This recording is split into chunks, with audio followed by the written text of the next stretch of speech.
सुनहु साधक सुनहु साधक सुनहु साधक प्यारे, सुनहु साधक सुनहु साधक सुनहु साधक प्यारे, सुनहु साधक प्यारे। सुनहु साधक सुनहु साधक सुनहु साधक प्यारे, सुनहु साधक सुनहु साधक सुनहु साधक प्यारे, सुनहु साधक प्यारे। इसकी व्याख्या में पिछले प्रवचन में मैंने आप लोगों को बताया था कि ऐ साधक,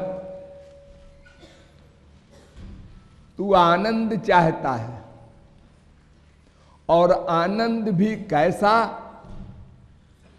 जो सदा रहे और दिव्य चिन्मय हो।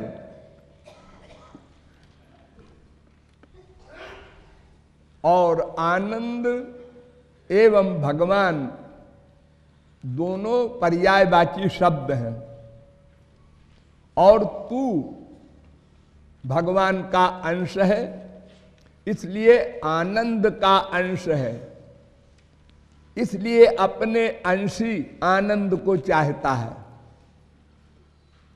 संसार में भी प्रत्येक अंश अपने अंशी का सेवक होता है, अतएव तू आनंद का दास है, अर्थात श्री कृष्ण का दास है।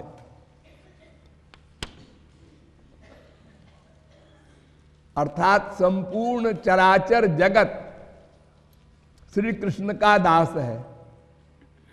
साधारण चराचर जीव से लेकर हरिहर तक, ब्रह्मा विष्णु शंकर तक सब उनके दास हैं। जीव सदा से ही श्री कृष्ण से विमुख रहा, सदा से ही, भूलना नहीं। इसलिए माया ने उस पर अधिकार कर रखा है सदा से। माया भगवान की शक्ति है, दैवी शक्ति है, वो बड़ी बलवती है, क्योंकि भगवान की शक्ति पाकर वो शक्तिमती बनी है। तो जितनी शक्ति भगवान में है उतनी ही शक्ति माया में है। इसलिए भगवान के अतिरिक्त कोई भी योगींद्र मुनींद्र कोई भी माया को पार नहीं कर सकता। जब भगवान की कृपा होगी तभी माया जाएगी। तो जब माया ने अधिकार कर लिया जीव पर, तो जीव अपना स्वरूप भूल गया। माने मैं श्री कृष्ण दास हूं, आत्मा हूं, ये भूल गया, अपने को देह मानने लगा। और फिर देह मानने के कारण, आगे बोलो, देह नातेदार।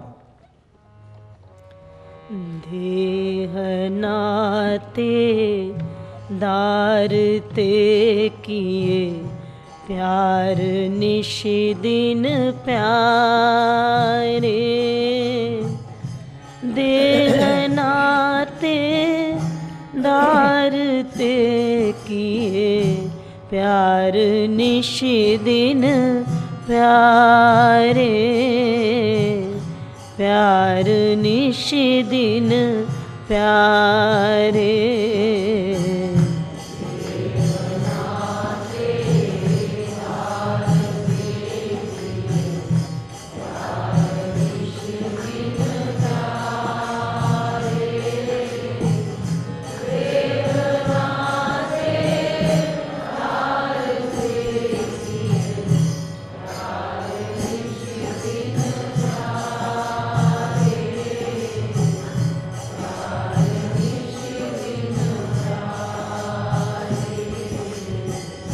जब अपने को देह मान लिया तो फिर देह के जो संबंधी हैं उनको अपना संबंधी मान लिया।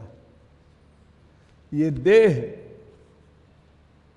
माँ बाप से उत्पन्न हुआ, उनको अपना मान लिया, फिर भाई बहन और तमाम रिलेटिव जो हम नकली बनाते हैं बाद में ब्याह वाह करके, ये सब शरीर के जितने भी रिश्तेदार हैं इनको मैंने अपना रिश्तेदार मान लिया, अपना हितैषी मान लिया, अपना संबंधी मान लिया।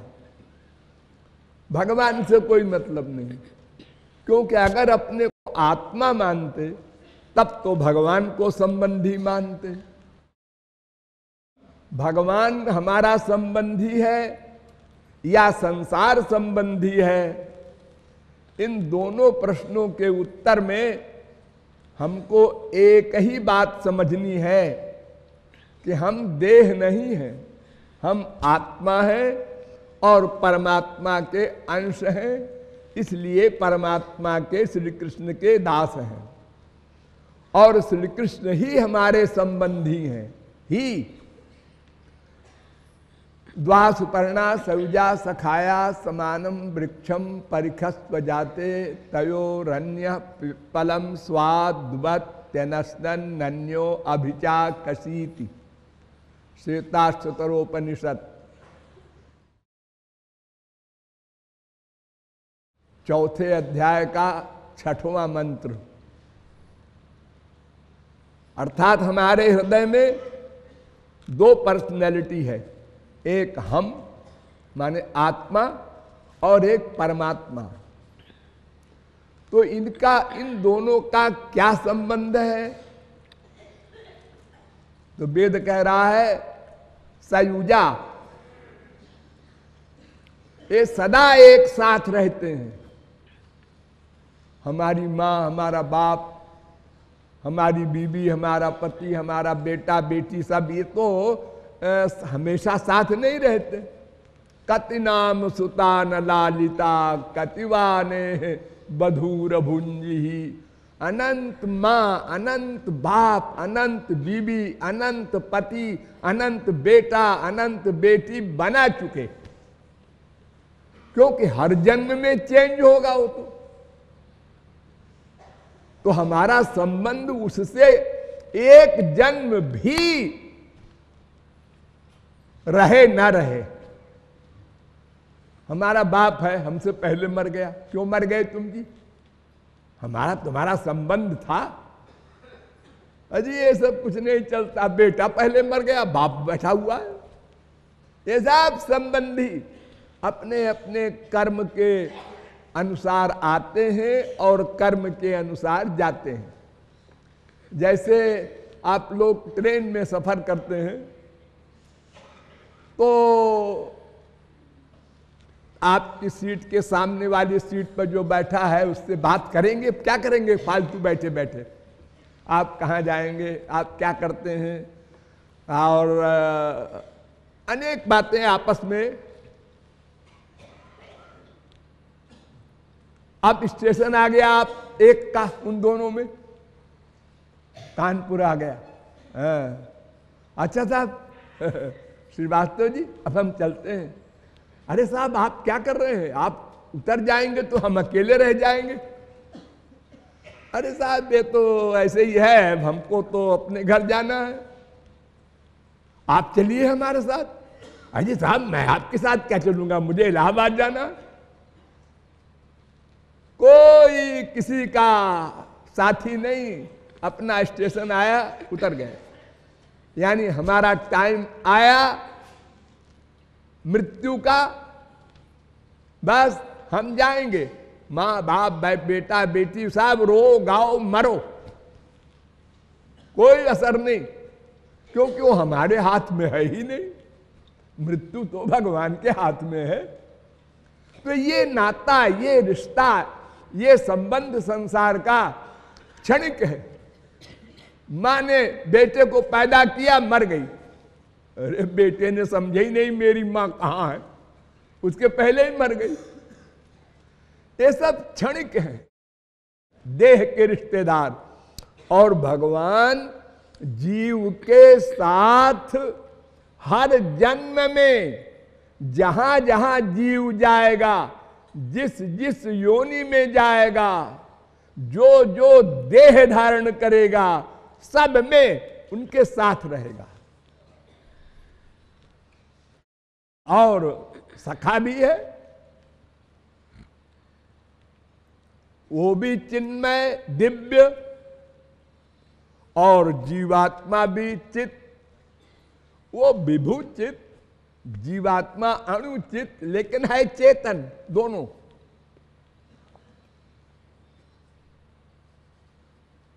और एक जगह रहते हैं, अंतःकरण में दोनों रहते हैं, सदा दोनों एक स्थान पर रहते हैं। या आत्मनि तिष्ठति, ये जीवात्मा परमात्मा में रहता है, पृथक होने का सवाल ही नहीं। एक सेकंड को पृथक नहीं हो सकता। इसलिए भी नहीं हो सकता कि भगवान का कानून है, सर्वधर्मान परित्यज्य मामेकम शरणम ब्रज। ऐ जीव, अगर तू अबाउट टर्न होकर मेरे शरणागत हो जा, सरेंडर कर दे, तो मैं कितने काम करूंगा? 3 गुण समाप्त कर दूंगा, माया समाप्त कर दूंगा, 3 शरीर समाप्त कर दूंगा, 3 कर्म समाप्त कर दूंगा, 5 क्लेश समाप्त कर दूंगा, 5 कोश समाप्त कर दूंगा, सब गड़बड़ी समाप्त कर दूंगा और सदा को आनंदमय कर दूंगा। तो अगर एक सेकंड को भगवान पृथक हो जाए और उसी क्षण में जीव सरेंडर कर दे, तो फिर क्या जवाब देंगे भगवान? इसलिए उनको सदा साथ रहना पड़ता है। ऐसा संबंधी है, और ऐसा संबंधी है जो तुमसे कुछ नहीं चाहता, क्योंकि वो परिपूर्ण है। पूर्णस्य पूर्णमादाय पूर्णमेवावशिष्यते, उसे किसी से कुछ नहीं चाहिए। आत्मा रामोप्यरीरमत आत्मन्यवरुद्ध सौरुतः, वो परिपूर्ण है, आत्माराम है, पूर्ण काम है, परम निष्काम है। तो ऐसा संबंधी संसार में कोई नहीं मिलेगा। संसार के संबंधी तो आपसे स्वार्थ चाहते हैं सब। मां के पेट में बच्चा आया, मालूम हो गया बच्चा आ गया, फिर स्वार्थ आया, अब मेरे बच्चा होगा, फिर वो बुढ़ापे में हमारी सेवा करेगा, हो क्या क्या प्लानिंग हो गई। वो जब भी पेट ही में है बेचारा, स्वार्थ है। और भगवान को कोई स्वार्थ नहीं, क्योंकि जीव के पास है क्या जो देगा? उसका शरीर गंदा, मन गंदा, बुद्धि माइक, तो अपने सखा को जीव क्या देगा? बस भगवान सेवा करता है अपने सखा की। मां के पेट में ऐसा प्रबंध कर दिया कि शरीर बन जाए नेचुरल। कोई मां शरीर बनाती है कि बाप बनाता है? अजी कुछ नहीं, सब प्राइवेट भगवान काम कर रहे हैं पेट में। और फिर शरीर बन गया तो वो बाहर कैसे निकाला जाए, वो भी सब तरकीब भगवान करते हैं। शरीर का पालन पोषण कैसे हो मां के पेट में, कौन रोटी दाल चावल खिलाएगा? भगवान ने ऐसी स्कीम बना दी कि मां जो कुछ खाएगी उससे बच्चा के पालन होगा, शरीर बढ़ेगा। हाँ, इतना हमारा हितैषी। फिर हम पैदा हुए तो हम कुछ खा पी नहीं सकते थे, तो मां के स्तन में नेचुरल दूध बन गया, नेचुरल बन गया। वही स्तन है, कभी दूध नहीं था उसमें, और बच्चा पैदा होते ही दूध निकलने लगा। इतना दयालु है भगवान, हमारा प्रबंध रखता है वो हिसाब। लेकिन मां कब तक दूध पिलाएगी? तो दांत निकलवा दिया भगवान ने। अब तुम बेटा खाओ पियो, बाहर की चीज सब तुम्हारे लिए हमने संसार बना रखा है। फिर अनंत जन्मों में हमने जो किया है कर्म, उसका हिसाब रखता है, उसका फल देता है। जैसे आप लोगों ने कानपुर में हाई स्कूल पास किया, अब आप देहरादून गए, तो देहरादून में आपके हाई स्कूल के सर्टिफिकेट को देखकर इंटर में दाखिला मिल जाएगा। उसी प्रकार हमने पूर्व जन्म में अगर 10% शरणागति की है, तो इस जन्म में 10% शरणागति अपने आप हो जाएगी, वो फल मिल जाएगा। उसके आगे बढ़ो, 20% करो। ये बेगारी करता है भगवान। हमने कुछ उसको मेहनताना दिया है क्या? अरे कहा भी नहीं कि भगवान मेरे कर्मों का हिसाब दे देना, अपने आप देता है। और अगर हम पाप किए हैं, गलत काम किए हैं, तो दंड देता है। संसार में हमारी मां होती है, तो अगर बच्चा गलत आदत सीखता है कोई, तो मां उंगली दिखाती है, ए गंदी बात, और फिर भी नहीं मानता, कान पकड़ती है, फिर भी नहीं मानता, हाथ पैर बांध देती है, झापड़ भी लगा देती है अपने बेटे को। हां, क्यों? इसलिए कि वो चाहती है मेरा बेटा योग्य बने। एक पेंसिल चुराया बच्चे ने, छोटे बच्चे ने, प्राइमरी के स्टूडेंट ने, और माँ बाप ने कहा ये कहां से लाया? हमने चुरा लिया था। शाबाश। अब वो एक दिन डकैत बन के रहेगा, कोई नहीं रोक सकता उसको।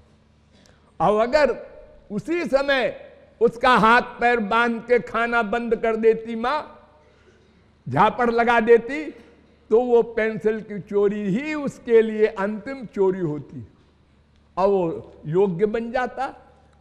तो हमको जो संसार में दुख मिल रहा है, तो हम नासमझी से भगवान को कोसते हैं। अरे क्या भगवान ने किया, मेरा बेटा मर गया, मेरी नौकरी भी छूट गई, और मुझे कैंसर हो गया। अरे तुमने इतने पाप किए थे, उसको भगवान भोगवा करके समाप्त कर रहे हैं, वो खत्म हो जाएगा। जैसे किसी को जेल हो गया 1 साल का, तो वो जो पाप किया है, उसने अपराध किया है, वो 1 साल में खत्म हो गया। अब वो बाहर आया तो निरपराध है। तो जैसे मां बाप अपने बच्चे को दंड देते हैं गलत काम करने पर, ऐसे ही भगवान हमारे पाप कर्मों का दंड देते हैं संसार में, ताकि हम जागे, सावधान हो। यहां सुख नहीं, यहां अपना कोई नहीं, सब स्वार्थी है। ये नॉलेज हो तब भगवान की ओर जीव चले, अन्यथा क्यों चलेगा? अपने को भगवान मानी हुई है। कृपा करो, कृपा करो, कृपा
बरसाने वाली प्यारी प्यारी प्यारी प्यारी, मेरी बरसाने वाली प्यारी प्यारी प्यारी प्यारी, मेरी बरसाने वाली प्यारी प्यारी प्यारी प्यारी, मेरी बरसाने